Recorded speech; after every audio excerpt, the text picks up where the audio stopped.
नमस्कार साथियों, स्वागत है आपका मेरे यूट्यूब चैनल फार्मासाइट 2.0 पर। तो गाइस, आज हम लोग बात करेंगे एमआरसीपी टेस्ट के बारे में, जिसको हिंदी में कोलेजन पैनक्रियाटोग्राफी कहा जाता है, जो कि हमारे पेट की समस्याओं की डायग्नोस करने के लिए इस जांच को कराया जाता है। पेट के ऑर्गन्स जैसे कि पैनक्रियाज, अग्नाशय या फिर पित्त की थैली, गॉल ब्लैडर की बहुत सारी परेशानियां, इनकी नलियों की जो खून सप्लाई करती हैं, पित्त सप्लाई करती हैं, या फिर जो नसें होती हैं, उनकी स्थिति का पता लगाने के लिए इस जांच को कराया जाता है, जो कि सीटी स्कैन, एमआरआई की जो मशीनें होती हैं उसी के माध्यम से इस जांच को किया जाता है, जो कि मैग्नेटिक रिजोनेंस वाली जांचें होती हैं, जो कि इन हिस्सों का फोटो खींचकर इस जांच को कराया जाता है। बात करते हैं कि इस जांच को किन किन कंडीशनों में कराया जाता है। तो सबसे पहले नंबर पर पैनक्रियाज में सूजन या फिर पित्त की थैली में सूजन हो, या फिर पित्त की जो नलियां होती हैं पित्त पास करने वाली, जैसे कि कॉमन बाइल डक्ट सीबीडी, उसमें कोई पथरी अटक जाती है, तो उस स्थिति का पता लगाने के लिए इस जांच को कराया जाता है।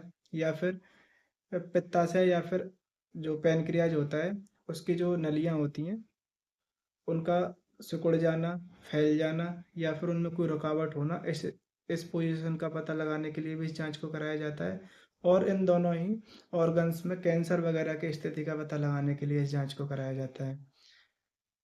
साथियों, ये जांच जो होती है दो तरह से होती है।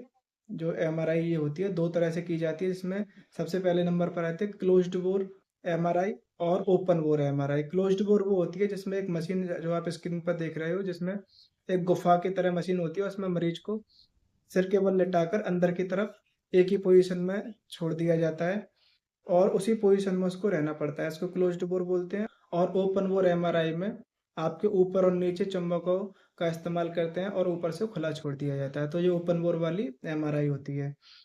बात करते हैं कि इस जांच को कराने से पहले किन किन बातों का ध्यान रखना चाहिए, क्योंकि ये इन बातों का ध्यान रखना बहुत ही ज़्यादा महत्वपूर्ण होता है। अगर आप ऐसी गलती करते हो, इन सभी बातों को फॉलो नहीं करते, तो बहुत ही ज़्यादा इंजरी या फिर और भी कोई ट्रॉमेटिक कंडीशन हो सकती है। क्योंकि ये जो मशीन होती है, चुंबक वाली मशीन होती है, इसके चालू होने के बाद में अगर आप कोई धातु की वस्तु लेकर जाते हो, तो ये बहुत ही झटके से आपको अपनी तरफ खींचती है, जिससे आपको इंजरी या फिर कहीं चोट लग सकती है। तो इनमें जो बातें होती हैं उनमें सबसे पहले नंबर पर, अगर आपने कोई दिल की सर्जरी करा रखी है, जैसे पेस मेकर अगर लगा हुआ हो, तो ऐसे लोगों को ये जांच नहीं करानी चाहिए। या फिर बहुत सारे हड्डी के केसेस होते हैं जिसमें रॉड वगैरह, या फिर जॉइंट थेरेपी, जो जॉइंट की सर्जरी होती है उसमें भी कोई धातु की वस्तुएं डली हुई होती हैं, तो ऐसे लोगों को ये जांच नहीं करानी चाहिए।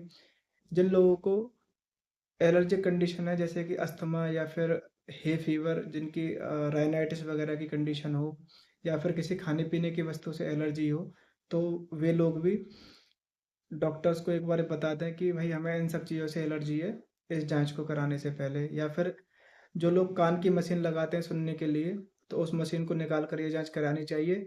और अपने बॉडी के किसी भी हिस्से में धातु की कोई भी वस्तु नहीं रखनी चाहिए, चाहे वो सिक्के हों, या घड़ी हो, या फिर और भी कोई ऐसे आइटम हो, या फिर कान में नाक में कुछ पहन रखा हो, तो ऐसे लोगों को भी ये जांच बिल्कुल नहीं करानी चाहिए, या फिर इनको निकाल कर ये जांच करानी चाहिए। होती है दोस्तों, ये डाई की तरह एक दवाई होती है, कॉन्ट्रास्ट इसको बोलते हैं। उसको नसों के द्वारा देकर एक फोटो निकाली जाती है इन सभी ऑर्गन्स की या फिर इनकी नसों की, तो उससे इस चीज़ को डायग्नोस किया जाता है। इस डाई के भी कुछ साइड इफ़ेक्ट होते हैं, जैसे कि अगर कोई किडनी फेलियर का पेशेंट है, या फिर और भी कोई कंडीशन ऐसी क्रिटिकल वाली है, तो उन लोगों को भी इस जांच को कराने से पहले विशेष सावधानी रखनी चाहिए। बात करते हैं कि ये जांच कितनी देर में हो जाती है। तो ये जांच तकरीबन 15 से 30 मिनट के अंदर अंदर हो जाती है, और तकरीबन 5 से 6 हज़ार रुपये की रेंज में ये जांच होती है।